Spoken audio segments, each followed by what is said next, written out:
We want to remind our listeners that this program is for informational and educational purposes only and not intended to substitute for professional veterinary medical advice, diagnosis, or treatment. The Animal Medical Center does not recommend or endorse any products or services advertised by SiriusXM. Welcome to Ask the Vet with Dr. Ann Hohenhaus. This is the place to talk about your pets and get advice from the top veterinarian from the Animal Medical Center in NYC. Hear from the leading authorities on animals and ask your questions. Now, here's your host, Dr. Ann Hohenhaus. Hello, everyone, and welcome to Ask the Vet, the podcast for people who love their pets and want the latest in pet health information and animal news. I'm your host. I'm Dr. Ann Hohenhaus.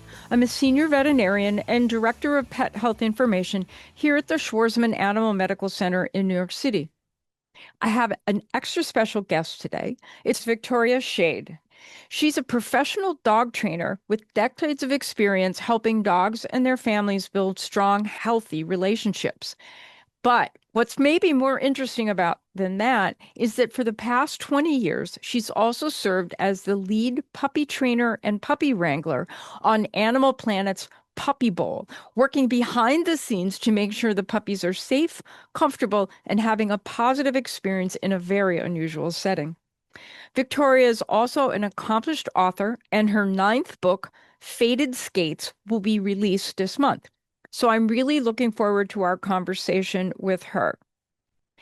The Schwarzman Animal Medical Center is the only Level 1 veterinary trauma center in New York City, with 115 years of being the very best place for your pet. If you're seeking advice on maintaining your pet's health, I'm here to help. Just send me your questions to askthevet@amcny.org. That's our special email, and I'll answer your questions on next month's show. If you don't have a pen and pencil to write it down right now, don't worry. Get one during the break, and I will give it again later on in the show. And now it's time for the trending animal of the month. It's time for the internet's most talked about animal. Deep in Indonesia's Gunung Peuling National Park, researchers observed an unusual situation in the wild. A young Bornean orangutan caring for a much younger one that did not appear to be her own child. The older orangutan, named Rosa, was thought to be caring for her daughter, Rani. But as researchers watched more closely, they realized something wasn't adding up. Rani appeared to be around 4 years old, while Rosa was estimated to be close to 9. Bornean orangutans don't reach adulthood until about 9 years of age. And so that made the researchers realize that Rosa was too young to be Rani's birth mother. So to find answers, the research team turned to genetic testing. And the results revealed that Rosa and Rani were sisters who had lost their mother, and Rosa had stepped in to care for Rani. This marked the first recorded case of this type of adoption in wild orangutans. Rosa cared for Rani in the way an orangutan mother cares for her young. She carried her through the trees, shared food, and stayed close at night to keep her safe. Researchers followed the pair for years, watching as Rani grew and became independent slightly earlier than is typical, likely shaped by her early life experiences. Eventually, the sisters went their separate ways. Rosa was later seen with a new baby of her own, while Rani built her own nest nearby. A quiet ending to an extraordinary story of care, survival, and family in the wild. And this story has been published in a scientific journal called Ethology, which is the International Journal of Behavioral Biology, which I just find absolutely fascinating. And probably a good segue into our guest today. I'm very pleased to introduce Victoria Schade. Victoria's a dog trainer with decades of experience helping pet parents better understand their dogs and navigate common behavioral challenges. For the past 20 years, she's worked behind the scenes on Animal Planet's Puppy Bowl as the lead puppy trainer and wrangler, helping ensure the puppies' safety and well-being. Victoria is also an author, and her 9th book, Faded Skates, will be released on January 13th. Victoria, welcome to Ask the Vet, and thank you so much for joining me. Thank you for inviting me. I'm so excited to be here. So I always start asking questions of my guests by wondering what kind of pets they have. So can you tell me what animals are in your life right now? Yes, my favorite question to answer, to gush about my dogs. So I have a senior smooth Brussels Griffon. She is going to turn 16 in a couple months. Her name is Millie, and she's a genius. And then my newer dog is Boris. Some people might know him as Mr. Pickles because I adopted him from Puppy Bowl. Did you set out to adopt a dog from the puppy bowl, or this one just spoke to you? Well, it depends on who you ask that question because officially I wasn't supposed to be looking for a puppy, but unofficially, there was space on our couch. We had lost our beloved dog, Olive. She was a scruffy mixed breed that we absolutely adored. And, we were missing having an extra dog, a second dog in the house. So it had been about 8, 9 months without her and just Millie, and I could tell Millie was sad. So I walked into Puppy Bowl thinking, if I fall in love, this might be meant to be. And that's exactly what happened while I was there.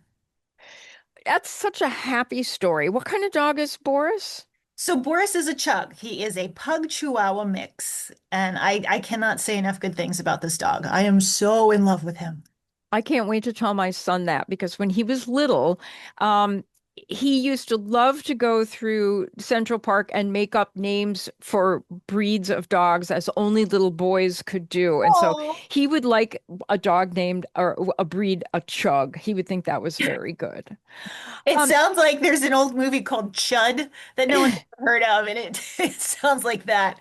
I think it was some horror movie, and not even close to the real Boris. so, 20 years on Puppy Bowl is a long time. Why did Boris get to be the one you adopted? What about him spoke to you? Well, I have to say, I've fallen in love every single year on the show because how can you not? I mean, being surrounded by 120 adorable, adoptable puppies is just an impossible thing to navigate without losing your heart a couple times. So with Boris, there were a bunch of things. I mean, obviously he's adorable. But the environment at Puppy Bowl is such that I'm able to see dogs in so many different scenarios. It's obviously not normal because, it's a heightened reality on set and we've got all these people and volunteers. And being able to watch dogs navigate these really unusual circumstances and see how they react gave me a great insight into what he was like. Now, I will caution listeners because I did adopt Boris without him meeting my resident dog, Millie, which is not something that I would necessarily recommend. However, obviously, after 15 years, I'm very familiar with Millie's likes and dislikes. And I was able to get a lot of great insight from Boris's rescue organization, Dallas Dogs.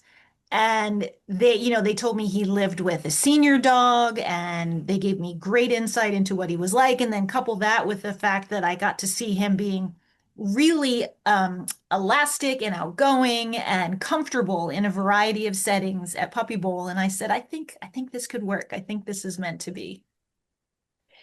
So for viewers who only see the finished Puppy Bowl, which I'm sure is edited down from thousands of hours of video, what what do you do? And what are your top priorities for the puppies on the set? My number one top priority is making sure that every puppy that you see on screen is having fun. And that, you would assume that, oh, they're just going to be playing together, but not every dog loves that kind of scenario, that kind of play. It does get pretty rowdy out on the field. So I'm always watching to make sure that all participants are having a blast. And I'm also looking for signs that maybe someone's getting a little punchy or a little overstimulated. And then part of my job is to pull the dog off the set before things get less fun for the puppy, shall we say. So ensuring puppy happiness always is number one. Obviously, safety is a big part of it too. And I have two peers that are also making sure that the puppies are safe and happy as well. Yeah, and then in addition to that, anytime you see directed action, so if you see the puppies looking up at the camera during the Star Spangled Banner or flanking the Lombardi Trophy, I'm there kind of coaxing those performances because remember, these are anywhere from 8 to 12 to 16-week-old puppies that might not be trained. So it's not like I can say, okay, sit, stay for 30 seconds. I have to do all of my trainer tricks of the trade to coax those performances. I think trained and puppy 8 to 12 weeks don't go in the same sentence. You'd be surprised. Puppies are such little sponges. And I like to start working with pups as soon as possible because every single thing that they're exposed to is a potential lesson. But, you can get a sit, a down, and a come when called pretty quickly. So, what do you do to get the puppies to like look at the camera? Oh, lots of funny noises. It's kind of my specialty. I will squawk and meow and squeak.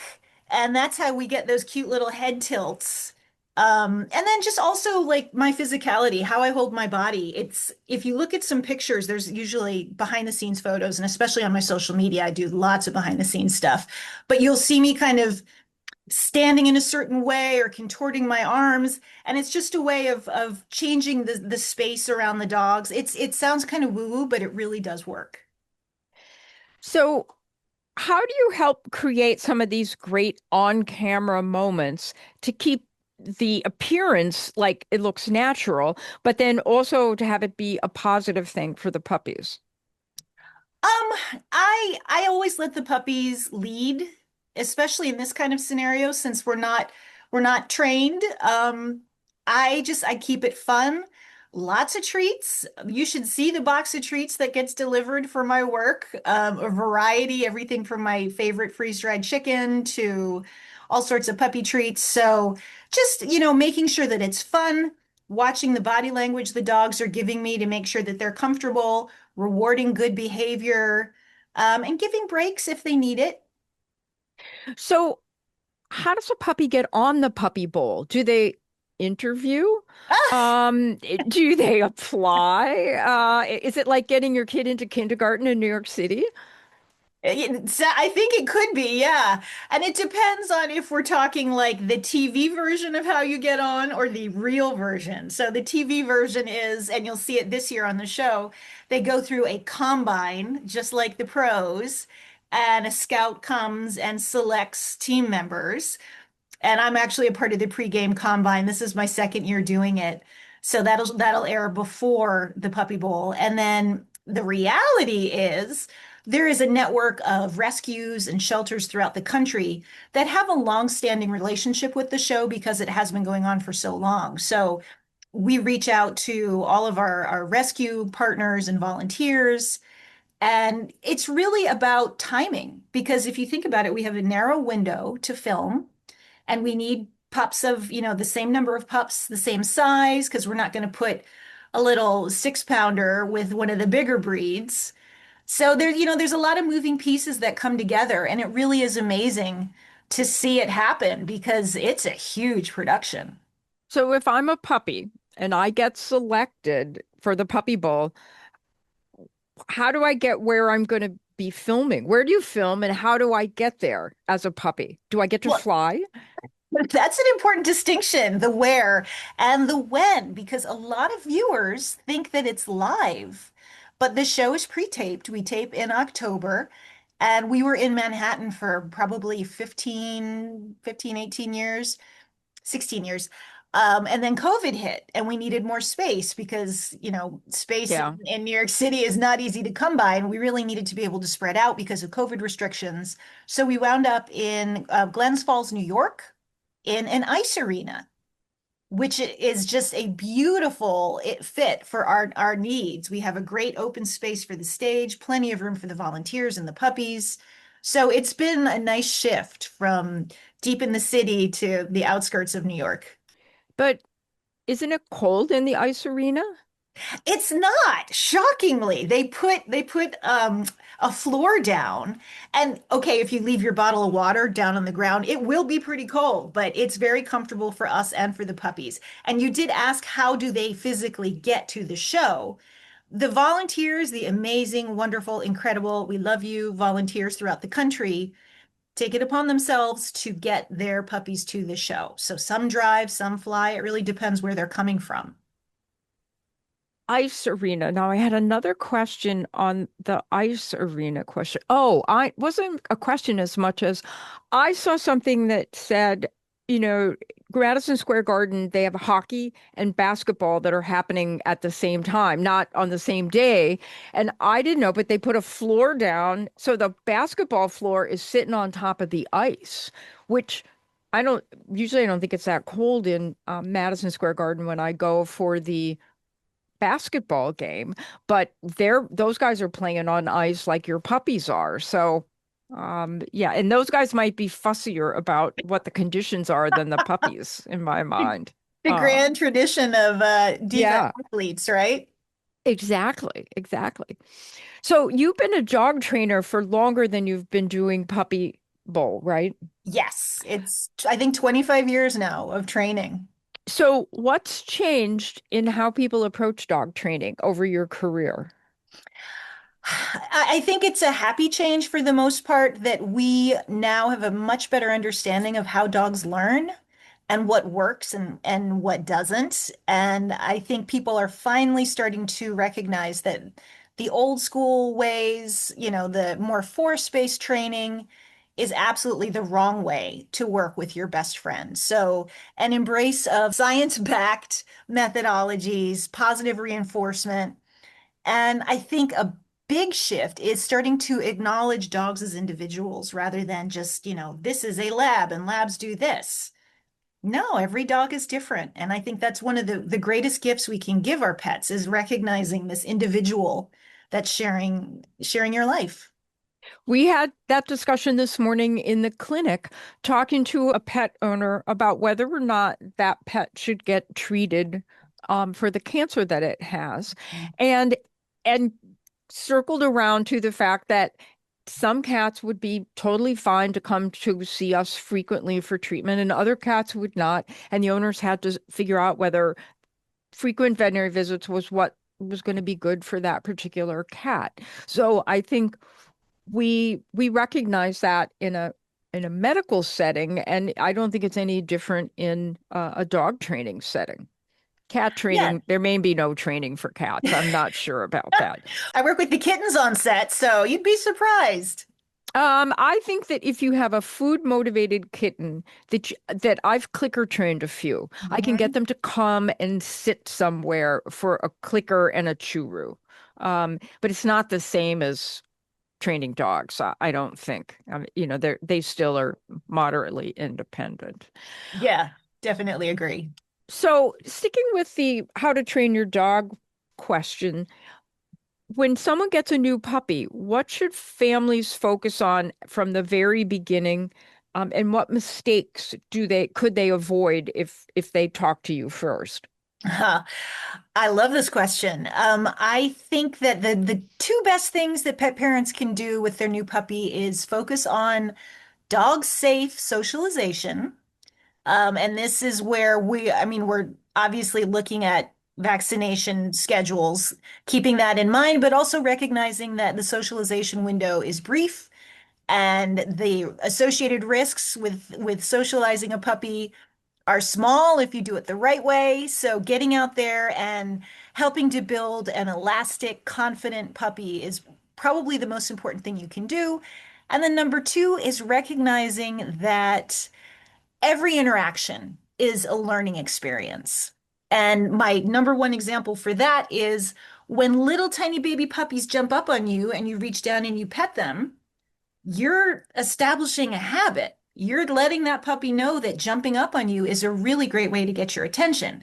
But then when little baby puppy gets to be 30, 40, 50 pounds, we don't want that behavior. So rather than entrenching it young and then having to untrain it, I think always look at the big picture context of what's happening with your puppy and visualize what this behavior could become. So Well, I think the question is what my puppy doing today what I want it to do next year? yeah, And if the answer's no, don't reach down and pet the puppy. right. Exactly. Yeah, recognizing that every interaction is a chance to teach something new, to have a positive experience. Yeah, I think it's so important to start training ASAP. So if somebody's having a problem with their pet, what's the quick fix? What's the simplest thing that a pet parent can do? I think a quick fix is management. So whenever you're dealing with a behavioral challenge, you have two options. You can train a competing behavior or you can manage the behavior. And management is as simple as my dog hates when someone comes to our front door and we're going to have pizza delivered or it's Halloween. Rather than deal with a barking dog every time someone shows up at your door, put your dog in a faraway room with a busy toy, something stuffed with treats, and everyone's happy. That's management. So the reason it's management is you're not changing the behavior. You're not training your dog something new. You're just preventing the behavior from occurring. So if we need a quick fix, I think management is the best way to go about it. So I want to completely change questions here and say that you're also a novelist in addition to a puppy trainer. So what first got you involved in writing novels? So many years ago, I was noticing trends with my clients, my dog training clients, where there was just a disconnect that I couldn't put my finger on. I knew that they were doing the homework, but there was just something off about certain relationships. And that caused me to really dissect what exactly this thing is that tethers us to our dogs. And I started working on this book that became my very first book, Bonding with Your Dog. And from that one, I wrote another. But I realized that nonfiction is really hard. When you're trying to impart lessons that people can replicate, you have to be letter perfect. So it was kind of like going back to school. I was writing research papers in a way. But as I was working on the books, I was doing little vignettes that illustrated the training concepts. And that part, I'm like, this is kind of fun, these fictionalized little stories. I'm really enjoying this. So couple that with the fact that I was doing private in-home training, which is just a world of stories. You walk in the door and you're going to see who knows what. So I would tell these stories to my mom at the end of the day, and she's like, this sounds like a book. Maybe you should consider writing fiction. So that was the push that I needed, and it became my first novel, which was called Life on the Leash. So your new book, which is coming out very soon, is called Faded Skates. Yes. Fated. Right. It's a little bit of a tongue twister. So based on the title and the fact that you do animals, I thought it might be about a skate, like a big flat cartilaginous fish. And I was like, why is she writing about cartilaginous fish? And then I realized the book is about ice skating, which makes way more sense. But I'm kind of an animal focused person, so I see skate and I think of fish. Oh, I love it. So talk about Faded Skates. So yeah, it is a departure because most of my books up until this point have always had a dog aspect, whether it's about a veterinarian. Actually, my book, Dog Friendly, is about a veterinarian who's facing compassion fatigue and burnout and needs to step away for a summer. There's lots of rescue representation in my books, dog trainer, you name it. But I felt like it was, yeah, pivots are fun. I had done, I think, 7 dog-centric books. I'm so bad at record keeping for myself.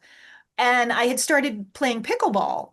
And I'm like, this is kind of fun. And this is a really unique world. The fact that we have 90-year-old players playing with college students and everyone's getting along great. And I felt like there was a story there. So that became the foundation of my last novel, which just came out last month, 2 months ago in November, called Pick Me.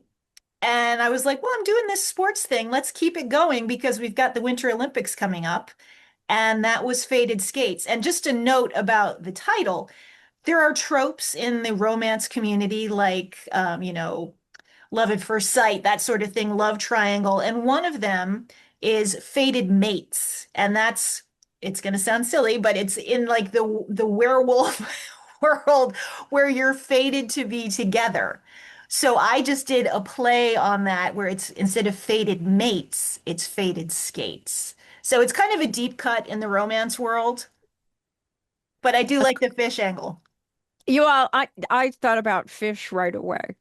Because, well, it seemed like maybe it was, something to do with fish. Um, so what do you have experience in ice skating? I mean, how does one know enough about ice skating to write a book that's believable? I did grow up ice skating, nowhere near Olympic caliber, but I've always loved it. And the research for this book was a lovely way for me to do research while having a good time. I was able to get back out on the ice. I love doing research for my books. Even when I'm writing about a veterinarian, I'm in the biz, but I'm not a veterinarian. So I went really, really deep on my research for that book. And it's true of every book that I've written, basically. So I spoke with an Olympic athlete, with coaches, skating coaches, and just really rounded out my understanding of what skating is with, what it really is like for an elite athlete facing that kind of pressure. So I'll ask you a ice skating trivia question and see what you learned. Oh Why is no. figure skating called figure skating? Because I think it's because of initially the testing that the figure eight, that kind of thing, the initial Yeah, yeah. skills. That's Skaters right. had to skate certain figures into the ice, and it was much more complicated than figure eights.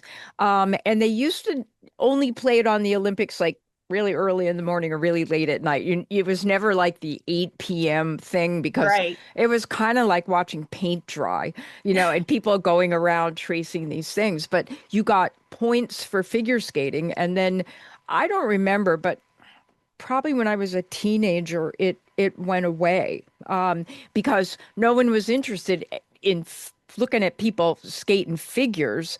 Everyone was interested in the music and the pretty twirling and swirling and spinning and all that stuff. And so figures completely went away. I'm sure there's nobody who does figures anymore. Yeah, I would think that just the super young beginner skaters might be subjected to that, but at the Olympic level, no. We're worried about is how many times can you spin in the air. Yeah, yeah.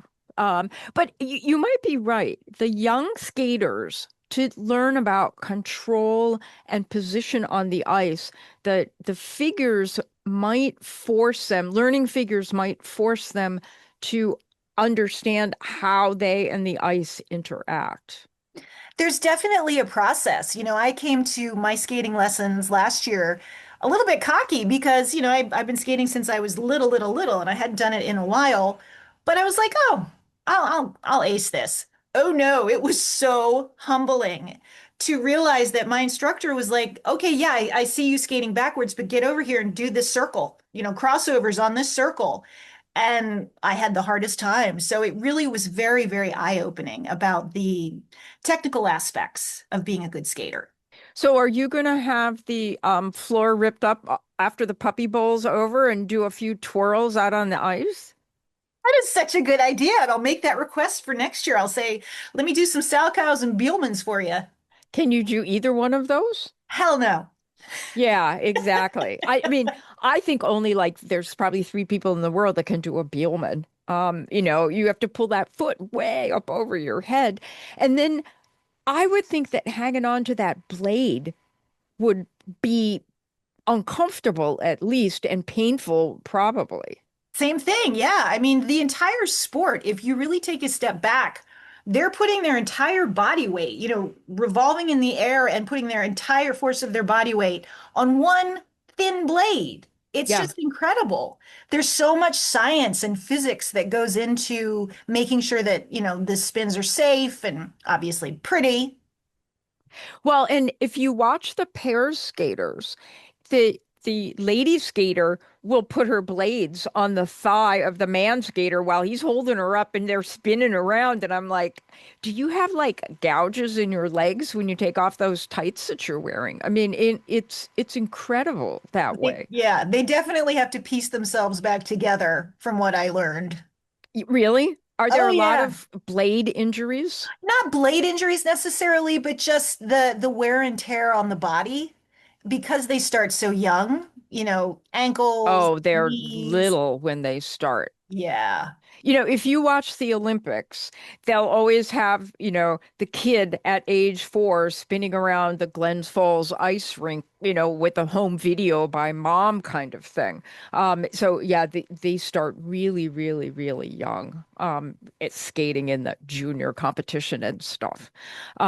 So do you like to watch skating or you only like to do skating? Oh, I love to watch it. I am so moved by it. I still remember crying watching Debbie Thomas's concession skate to it was a George Michael song, One More Try. Oh, I was very young when I watched it, but I was so moved because she was saying like, yeah, I lost to Katarina Witt, but here's my best. So yes, I'm very much a fan, and I've got my eyes on Alyssa Liu this time around. So I go way back because I actually saw Peggy Fleming skate. Whoa. And so it's always so much fun when she's the commentator, Hmm. and I saw her, she skated for the Ice Capades, and I saw her probably the year after she won her Olympic medal in the Ice Capades. It was, just my dream Amazing. kind of thing. Yeah. So, okay, we've digressed a little bit from your books, but I love talking about skating. So, if people want to read your books, which remember, Faded Skates, folks, is coming out very soon and maybe even be out by the time this podcast drops, where can people find your books?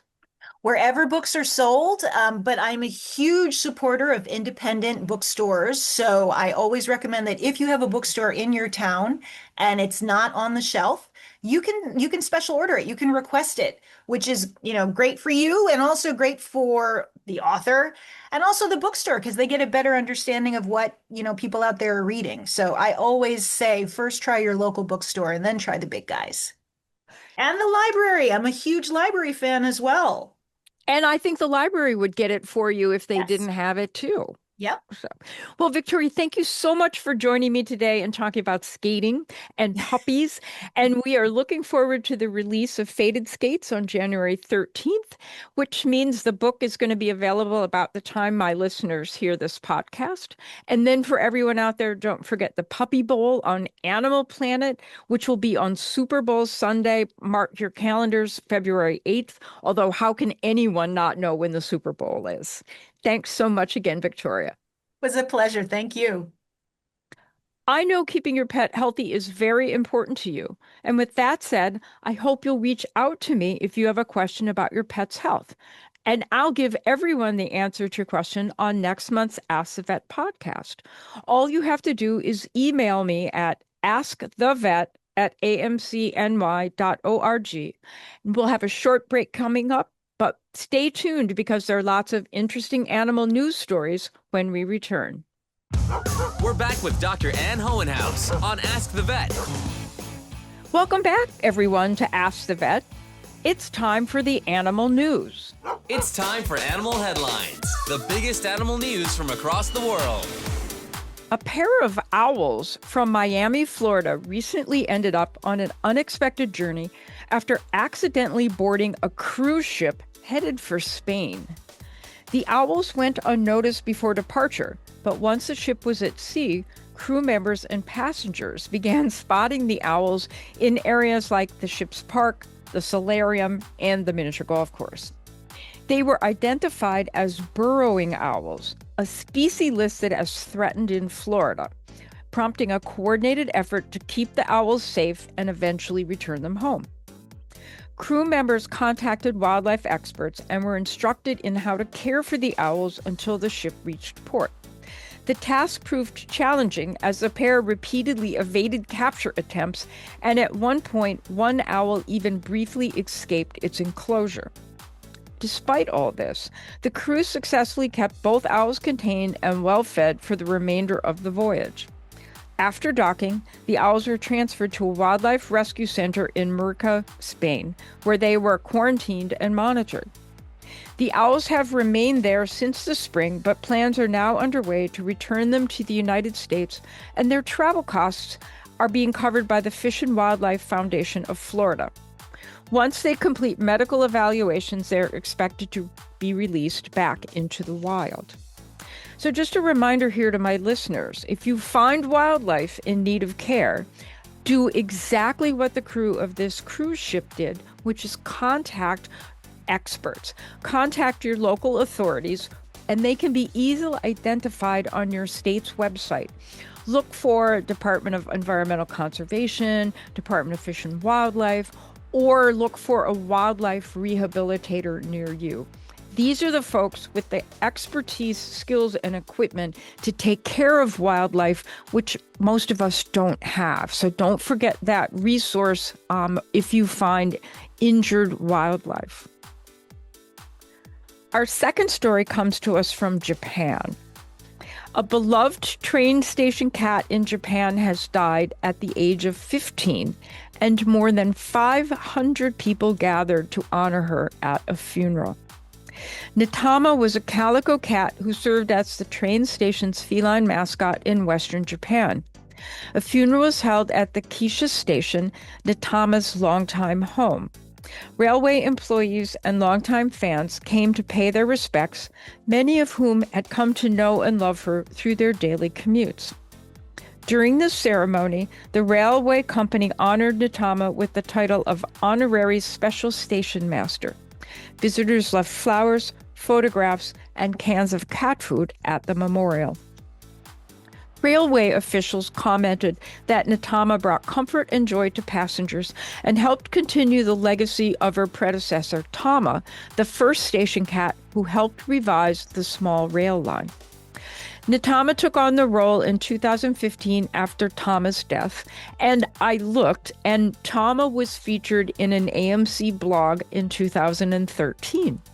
She'd been adopted by the railway after being found sheltering under a car on a rainy day, and later graduated from the station's cat training program, which emphasized friendliness and a willingness to wear a hat.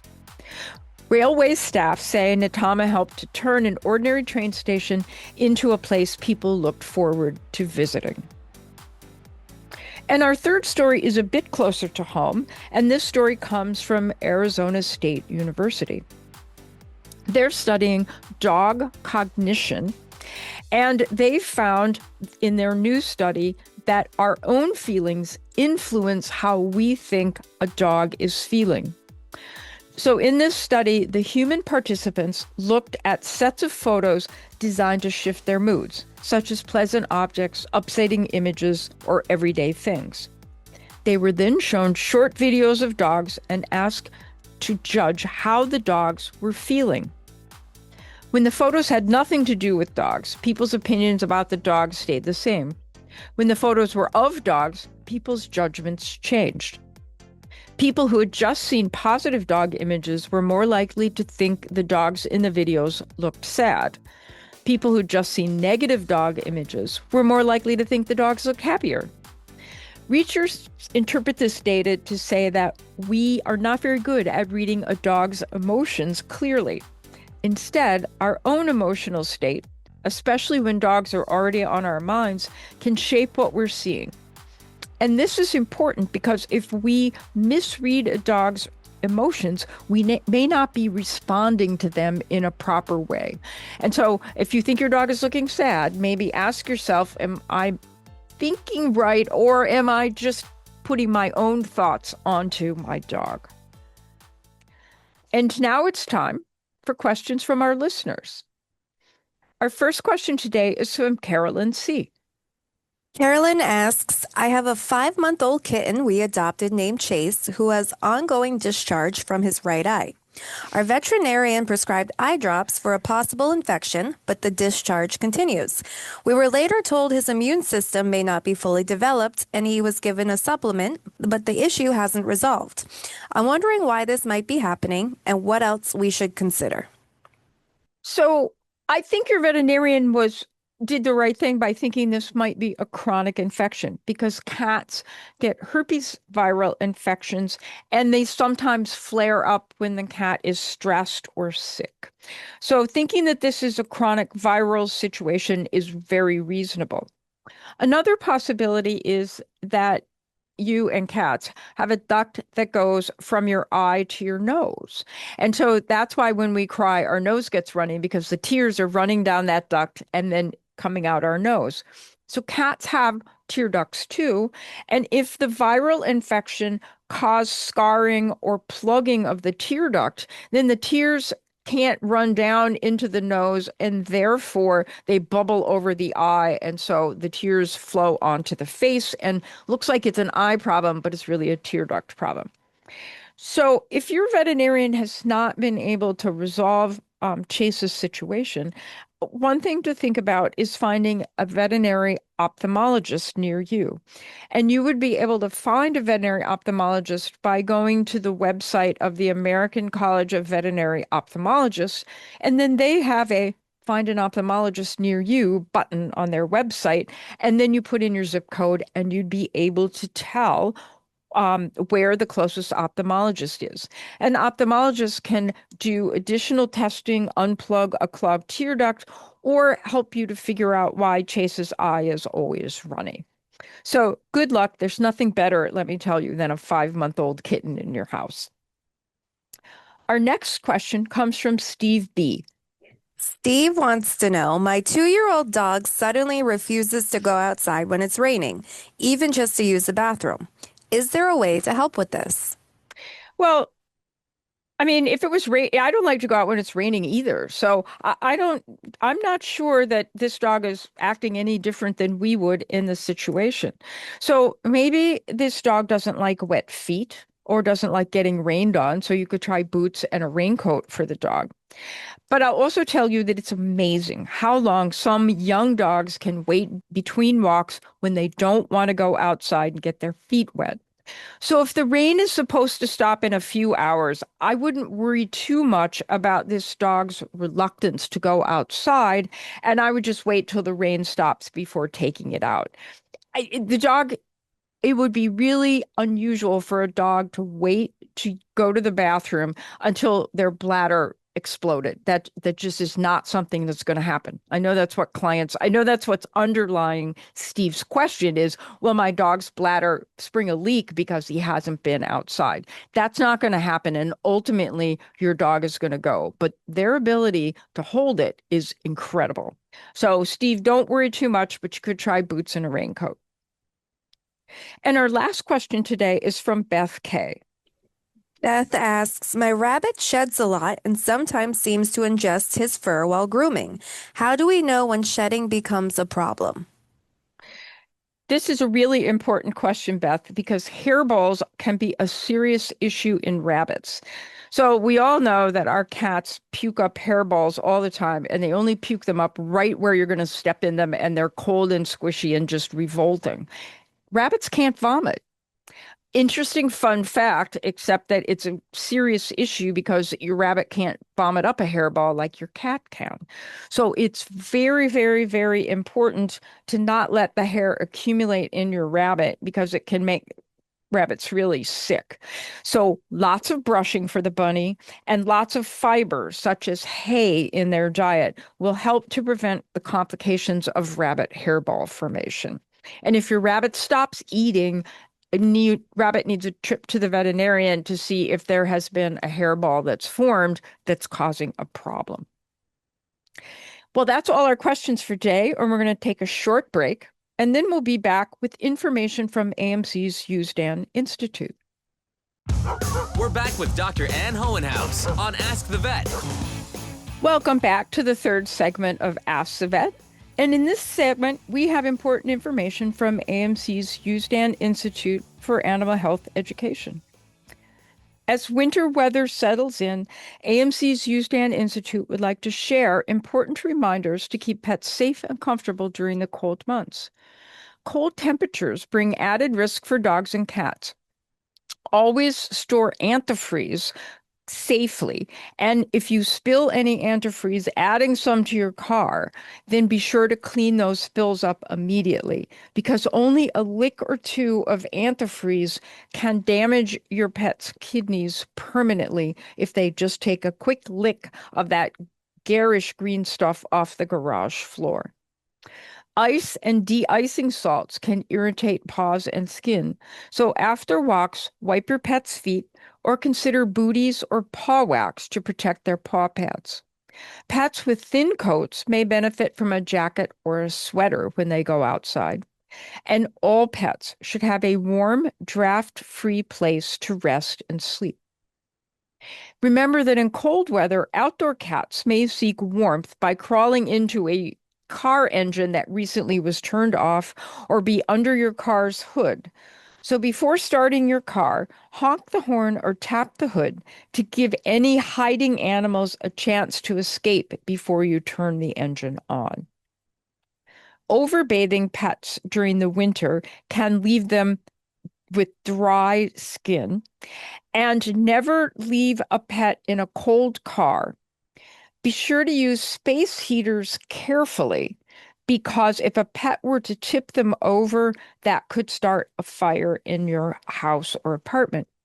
And always be sure that pets have fresh water and that it is in some way protected so their water source doesn't freeze and they have to go without water. Small precautions can make a big difference in keeping your pet safe and healthy and comfortable all winter long.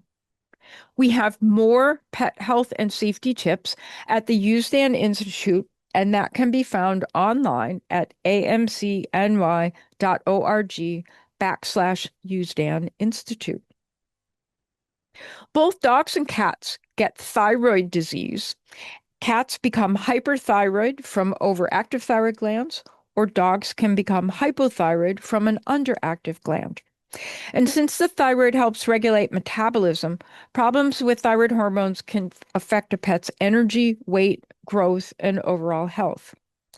On Wednesday, January 21st at 6 p.m. Eastern Time, the Usdan Institute will host a webinar focused on thyroid disease in dogs and cats. And the session will be led by Dr. Marielle Kovo, who's a specialist in AMC's internal medicine service.